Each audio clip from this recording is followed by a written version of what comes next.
This is Aftercare, written by Trin, SSJTrinity.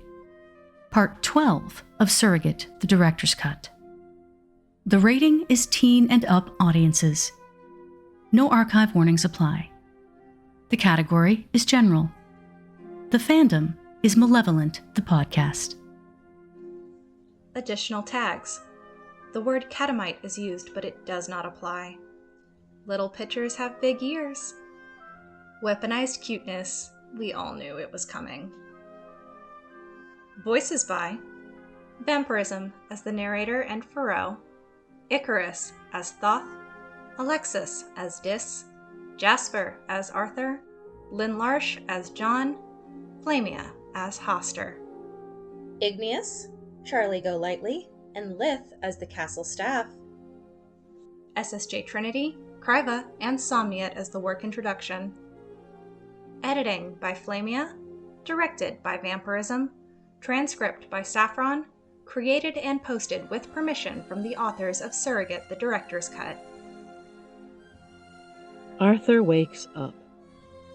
Nothing goes quite as expected, though it's obvious Hoster, again, has a plan. He really needs to stop doing that.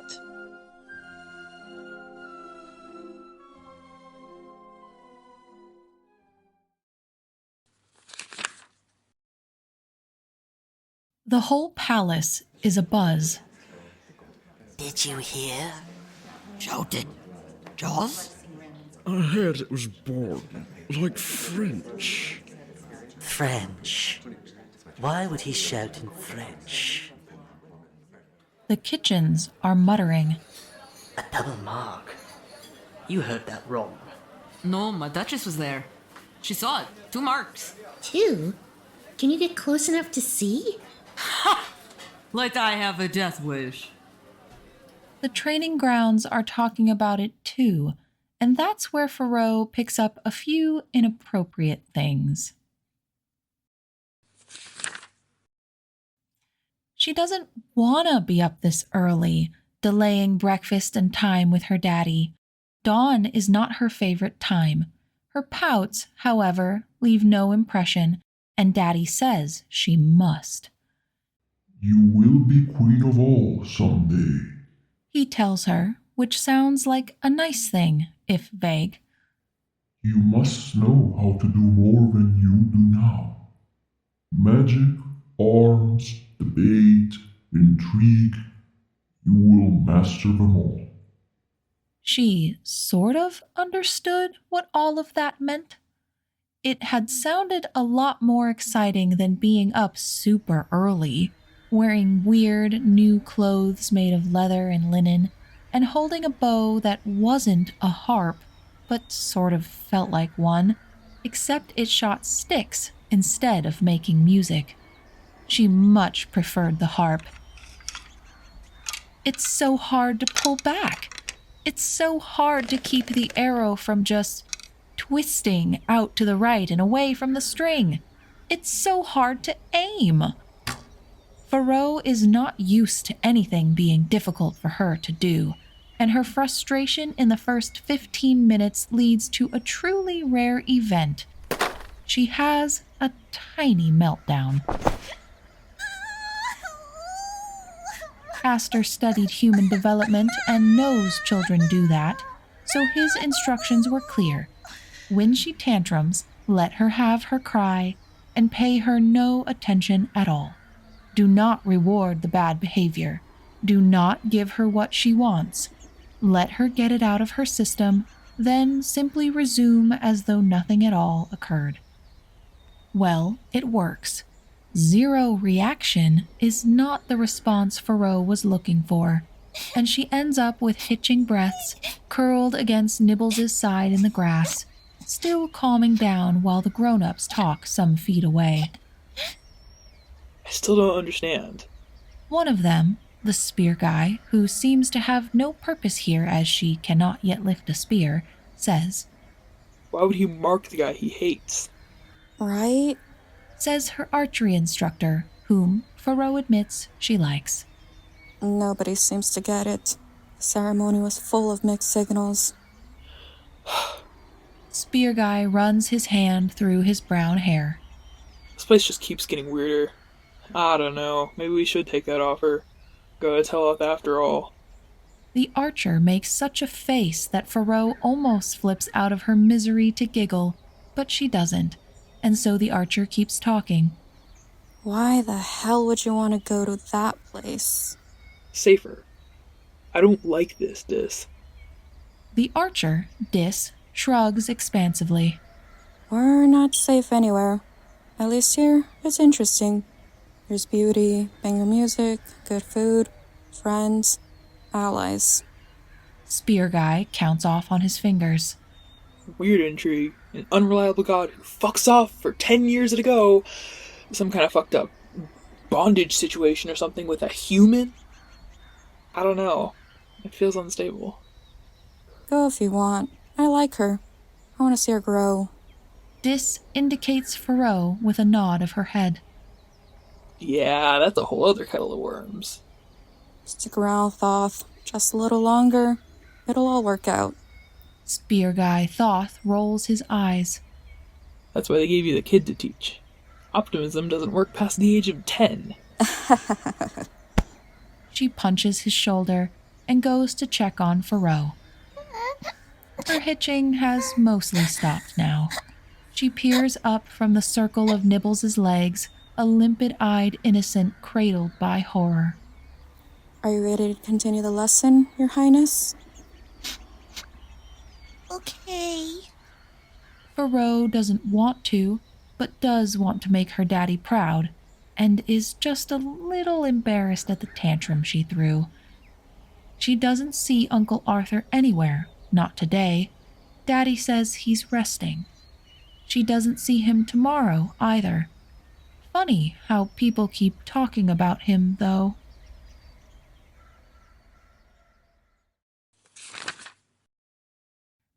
Two days later, Arthur wakes up and takes a moment to see if he's still himself.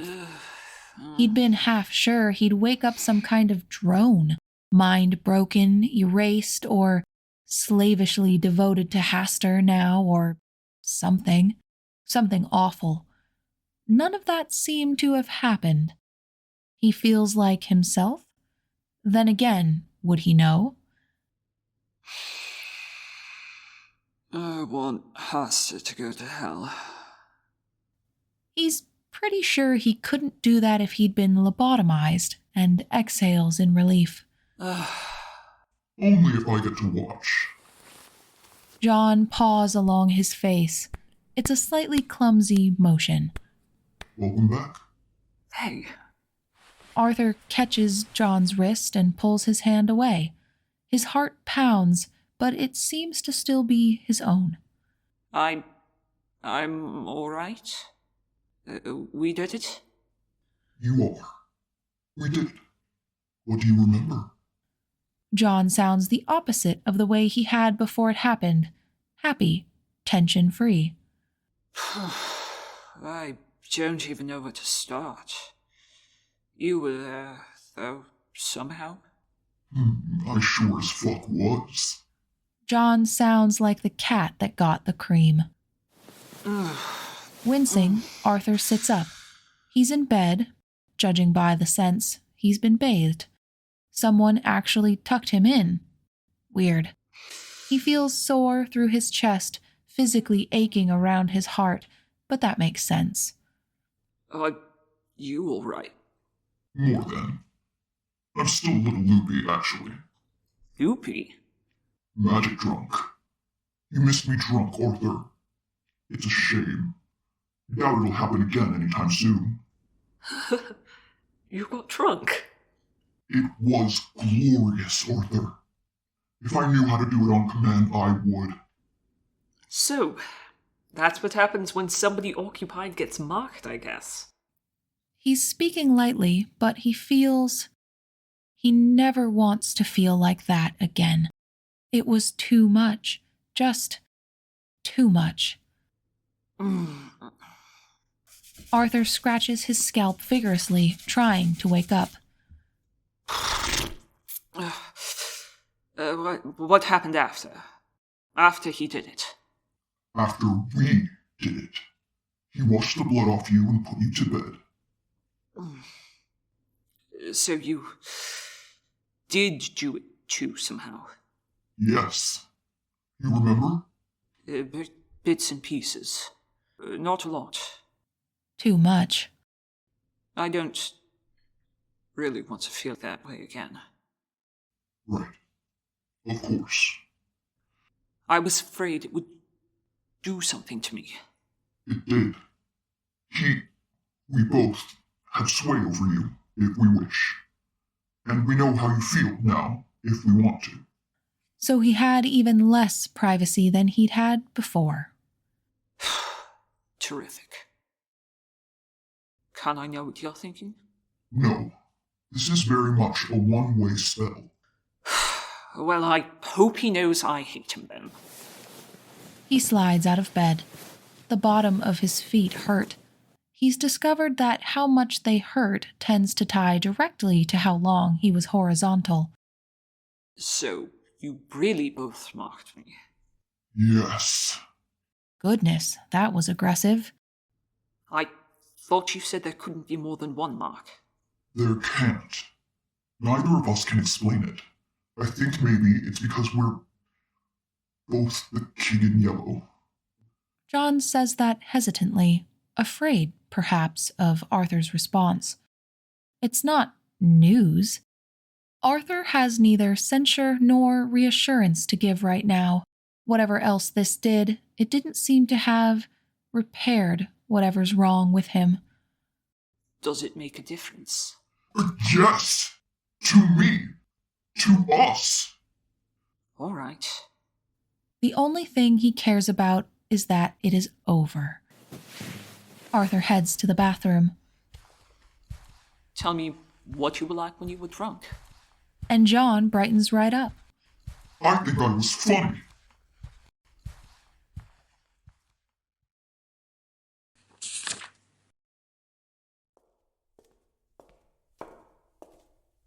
Left again.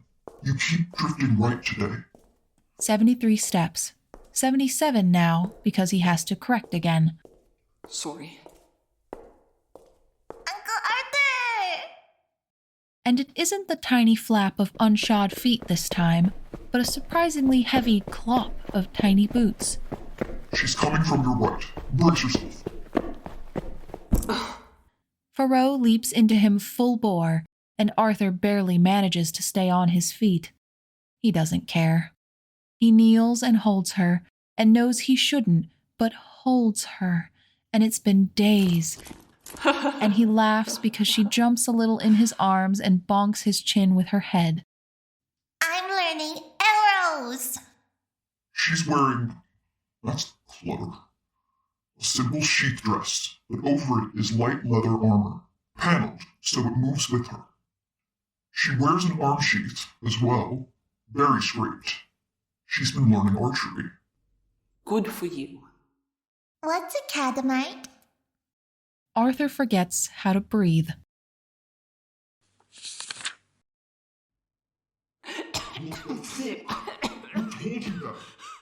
After Arthur stops choking, and John stops yelling, which required an apology, Faroe is distracted enough that she's forgotten her question, which is good, because Arthur's head is spinning.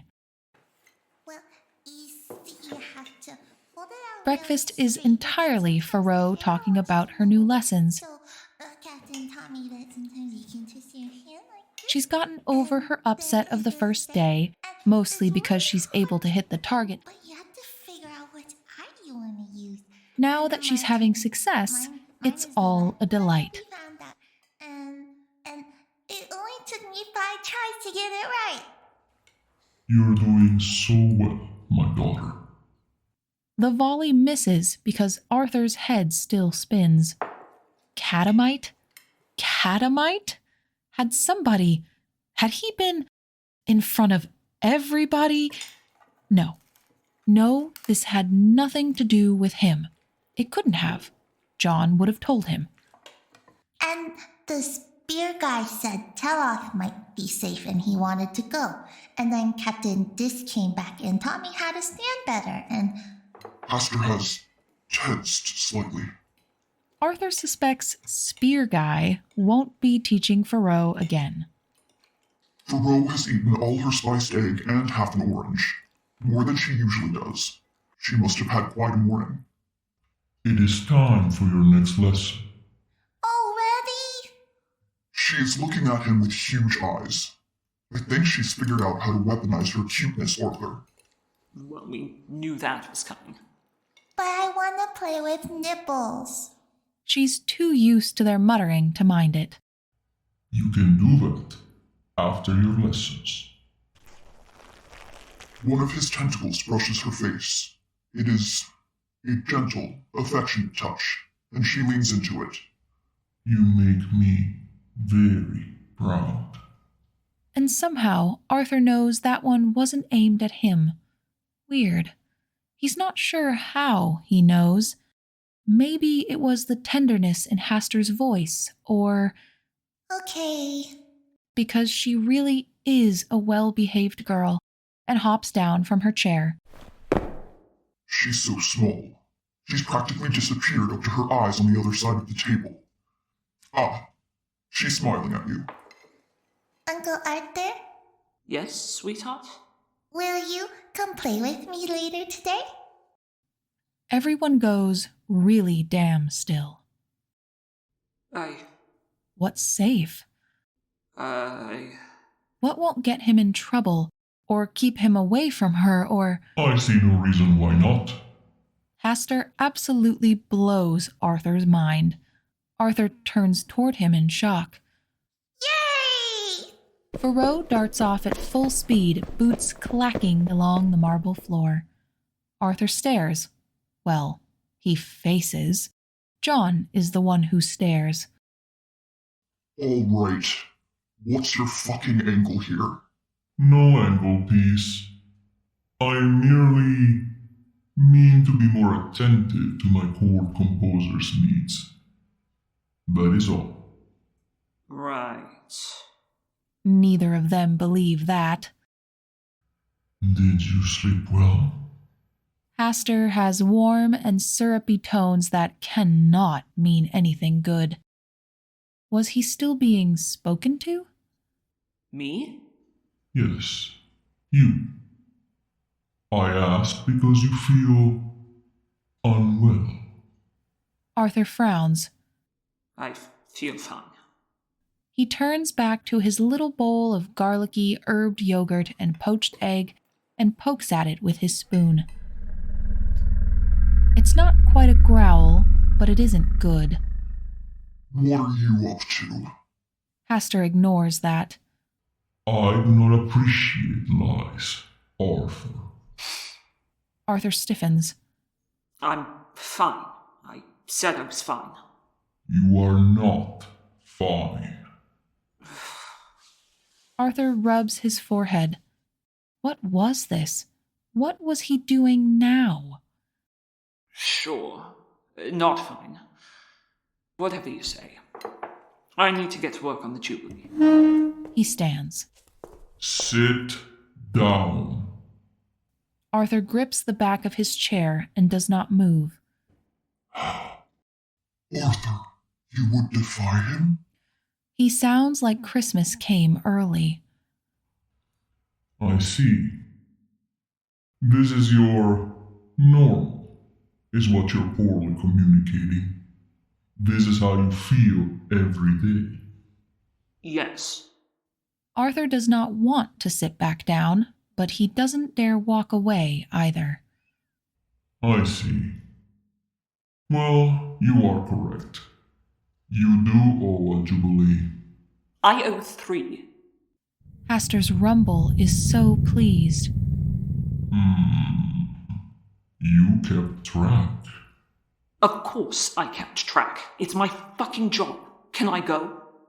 Oh, Arthur. As though Arthur were doing something amazing, which is damned confusing because he's fairly sure he's not. Peace. What? Muglev, Neglect! So this was going to be that kind of conversation. Arthur gives in and sits back down to poke at his Turkish eggs.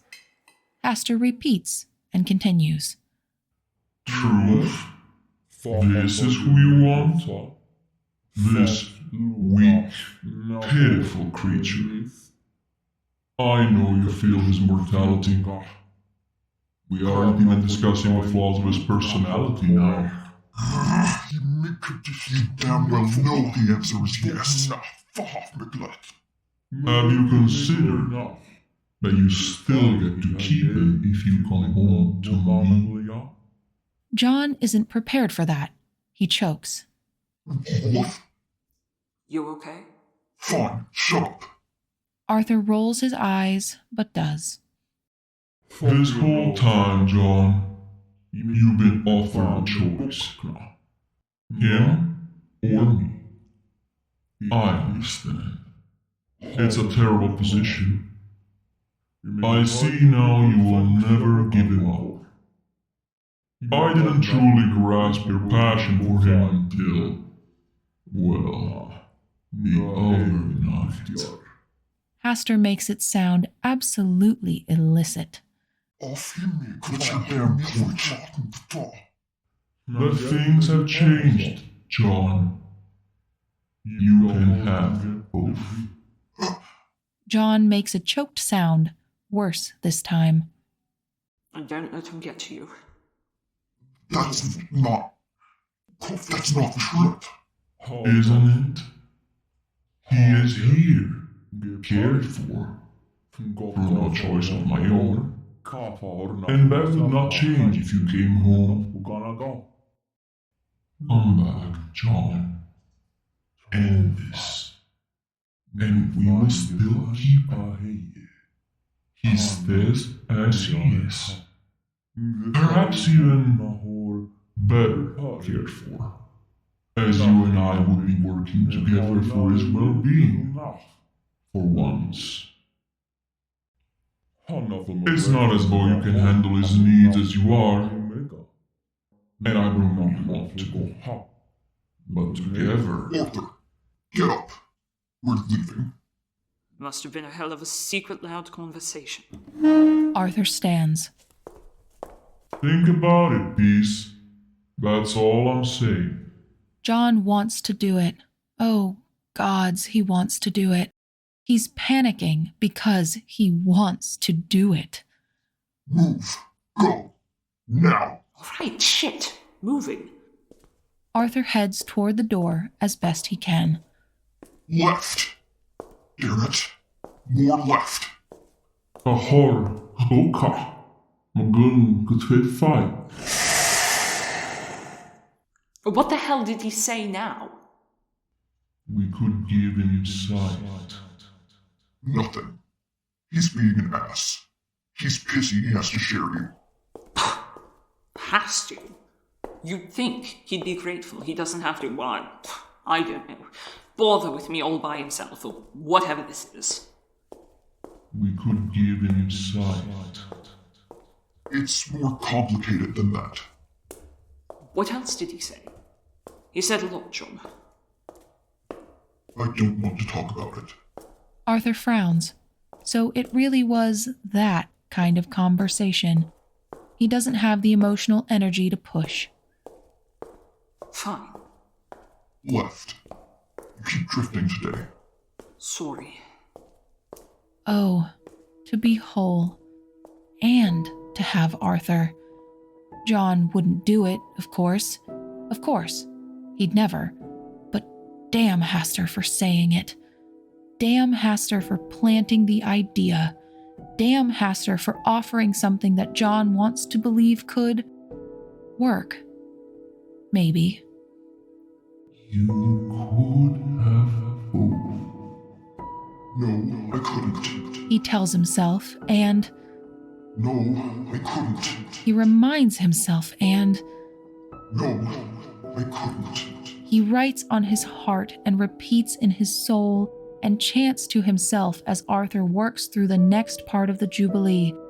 playing parts on the piano which are magically transcribed to paper for the instrumentalists he never sees. You could have both. No, I couldn't. John tells himself because he can never be whole and fights very hard not to cry.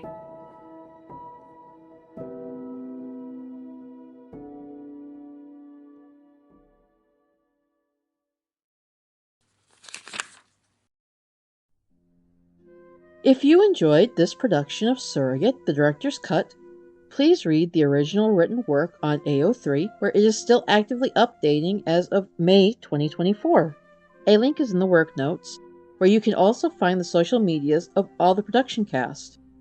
Malevolent was written and produced by Harlan Guthrie, and all characters depicted here belong to their respective creators. The cast and management produced this show for no monetary gain, and all rights remain with the authors. Any sound effects or music used in this production were obtained legally or are created by the production cast. Please let us know your thoughts, and as Kane would say, stay tuned for the next episode!